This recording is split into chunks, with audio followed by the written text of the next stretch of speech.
Berita aktual. Pengusaha yang aktif di media sosial, John LBF, turut mengomentari terkait diduga voice note milik Dr. Richard Lee yang bocor di medsos TikTok. Dalam komentarnya, John LBF memang tak pernah menyebut nama Dr. Richard Lee dan menggantikannya dengan sebutan oknum dokter kecantikan. Meski begitu, Dr. Richard Lee sendiri sudah mengakui di akun TikToknya Dr. Richard Lee bahwa PN yang tersebar di medsos itu adalah benar suaranya. John LBF alias Henry Kurnia Adi mengomentari bahwa pada 2017 silam pernah ada salah satu oknum dokter kecantikan di Indonesia yang diduga melecehkan dan menghina seorang habib besar di tanah air. Mungkin teman-teman sudah tahulah cluenya. Siapa dokter kecantikan ini? Orangnya itu memang suka banget ganggu-ganggu bisnis orang jelasnya. John LBF menilai oknum dokter kecantikan tersebut memiliki sentimen antar sesama pebisnis. Bahkan ia berani mengatakan bahwa hanya seorang oknum dokterlah yang boleh sukses berbisnis sementara yang lain tidak. Jadi, usaha-usaha orang lain itu kalau bisa dihancurkan. Yang boleh sukses, yang boleh kaya, dia doang. Yang lain tidak boleh, ujarnya. Pria kelahiran 1985 itu mengatakan kejadian yang menimpa oknum dokter kecantikan tersebut terjadi akibat kesombongannya sendiri. Terlebih baru-baru ini, oknum dokter kecantikan yang dimaksud juga membuat gempar jagat TikTok lantaran PN-nya bocor.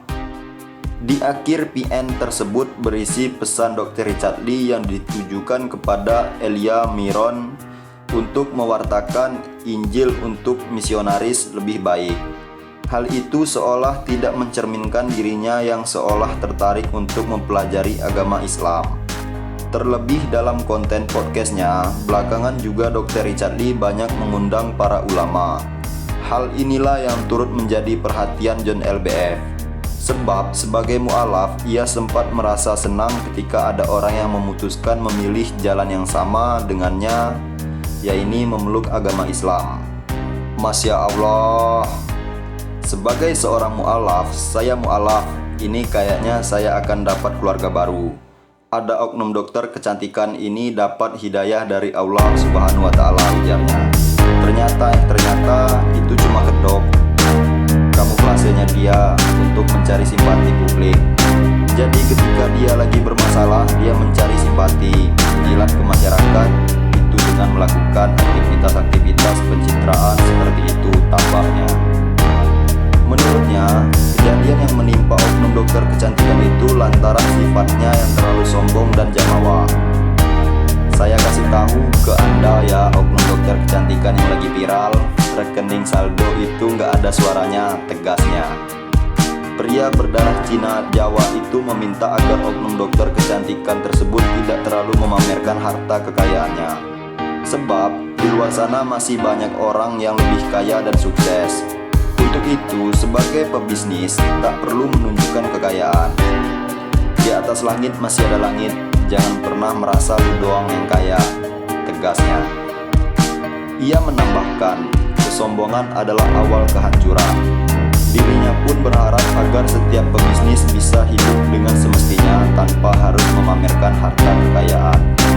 Semoga kamu segera benar-benar dapat hidayah dan didasarkan jangan jadi orang sombong. Sudahlah, hidup itu jangan suka nyenggol sana, nyenggol sini, katanya. Hari apes itu nggak ada di kalender. Hentikan sikap-sikap arogan kamu, kesombongan kamu.